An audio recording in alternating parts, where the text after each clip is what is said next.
Saludos desde el oeste de la isla de Montreal, esto es de sur a norte, Hispanoamérica, según las noticias publicadas entre el lunes 22 y el viernes 26 de diciembre de 2025.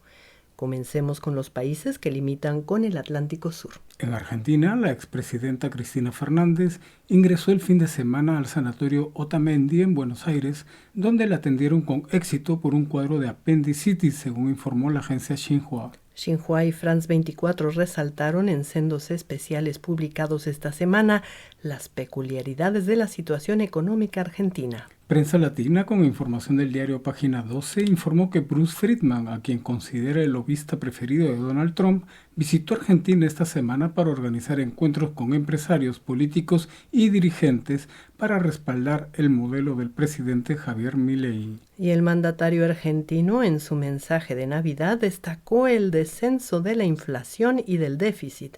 Y como citó la agencia Xinhua, dijo: abróchense los cinturones porque va a haber muchas más reformas. Finalmente, France 24 difundió un reportaje titulado Argentina, en el país de la carne vacuna, el consumo de carne va en picada. En Uruguay, la economía crecerá alrededor del 2,3% en 2025, o como especificó la agencia Xinhua, el doble del promedio de la última década, pero por debajo de la proyección oficial inicial. Prensa Latina resaltó que Uruguay recibió más de 3 millones de visitantes de enero a noviembre de este año, según datos del Ministerio de Turismo. El medio explicó que más de 2 millones de visitantes llegaron a Uruguay desde Argentina.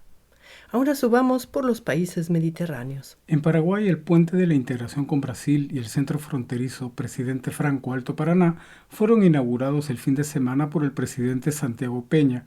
Obras para reforzar la integración física y económica entre los dos países, según remarcó el mandatario paraguayo. En Bolivia, el ministro de Relaciones Exteriores, Fernando Aramayo, reveló que trabaja con su par chileno, Alberto Van Klaveren, para restablecer las relaciones diplomáticas entre ambos países, dentro de una agenda amplia, pragmática y basada en intereses comunes, según informó Prensa Latina. Deutsche Welle informó que desde el lunes, organizaciones ciudadanas como mineros, cocaleros y algunos sectores de la Central Obrera Boliviana protestaron contra la eliminación del subsidio al combustible decretada por el presidente Rodrigo Paz.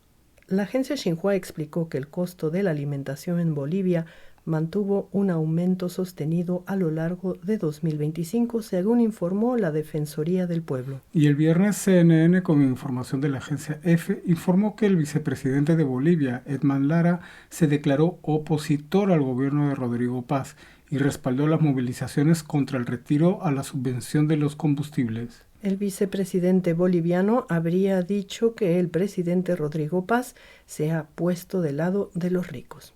Ahora recorramos la costa del Pacífico.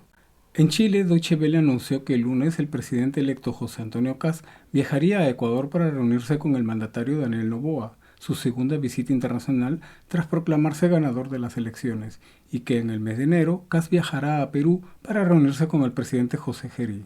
Prensa Latina, por su parte, informó que diversas organizaciones sociales chilenas expresaron su preocupación por la ausencia del tema de la protección de los derechos humanos en el programa del presidente electo José Antonio Kast. En el Perú, el candidato presidencial Rafael López Aliaga, de extrema derecha, según indicó Prensa Latina, mantiene el primer lugar en una encuesta difundida el lunes, misma que indica que el 48% de la población peruana no se inclina por ningún candidato.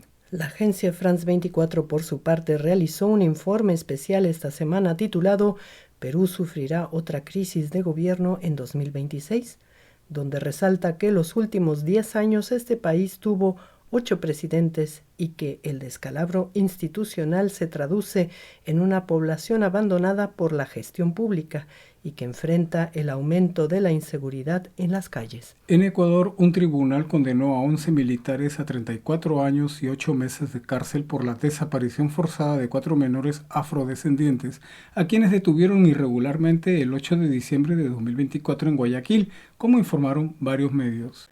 France 24, por su parte, informó sobre el caso del presidente de la Función Judicial de Ecuador, cuya esposa defendía a un narcotraficante de origen serbio. Deutsche Welle y la agencia Xinhua destacaron que el gobierno de Ecuador dejó habilitados solo 2 de los pasos fronterizos con Colombia y Perú por razones de seguridad nacional. France 24 también explicó que el ex vicepresidente de Ecuador, Jorge Glass, no recibe la atención médica adecuada.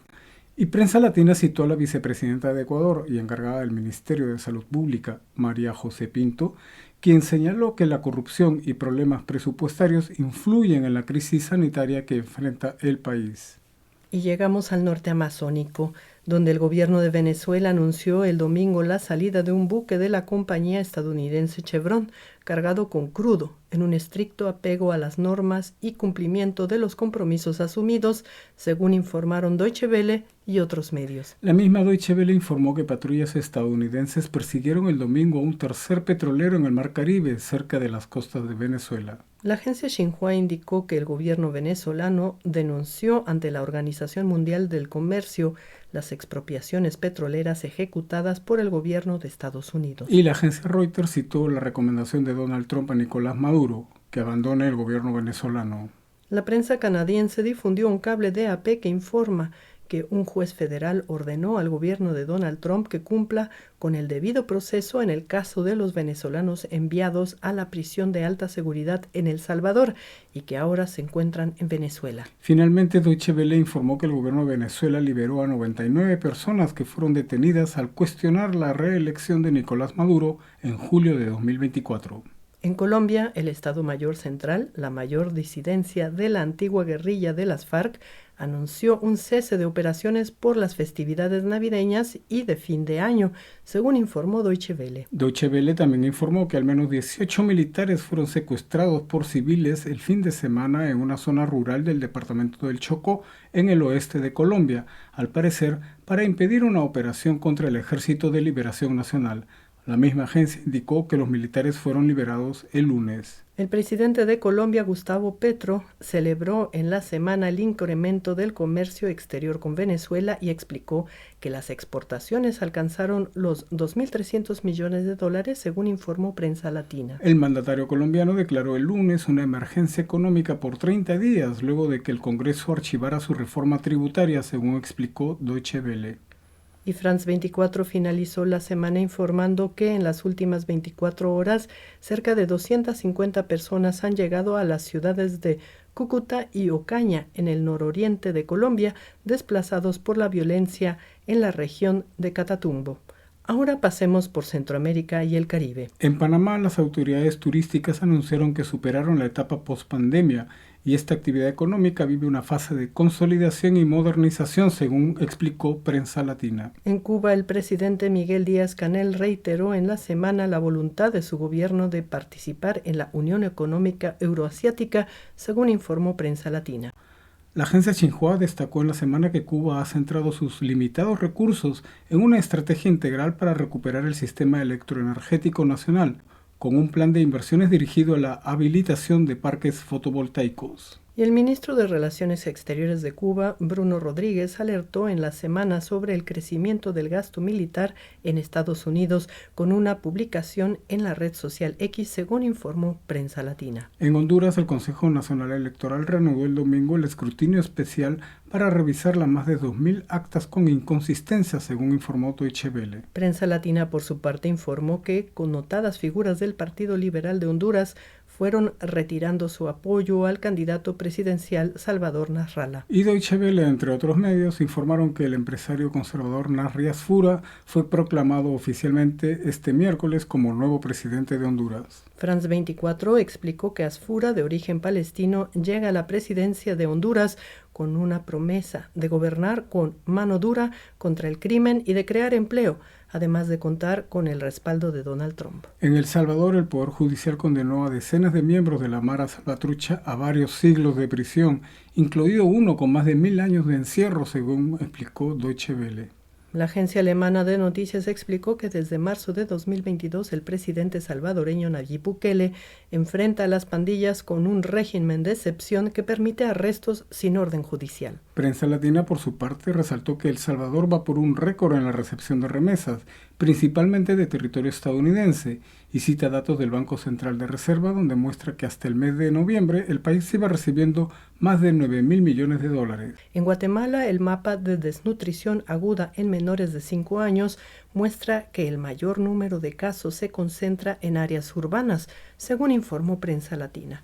Y llegamos al norte. En México, la presidenta Claudia Sheinbaum defendió el lunes el envío de petróleo mexicano a Cuba y aseguró que realiza esta acción dentro del marco legal en ejercicio de la soberanía y bajo principios humanitarios, según informó la agencia Xinhua. Varios medios resaltaron en la semana un accidente ocurrido en el estado de Veracruz, donde un autobús sufrió una volcadura generando una decena de víctimas mortales. Y CNN informó que la Ciudad de México ahora posee una nueva ley para que los jueces definan la custodia total o compartida de perros y otras mascotas durante un divorcio, todo con el fin de proteger el bienestar de los animales de compañía. Y finalizamos con los datos de la semana.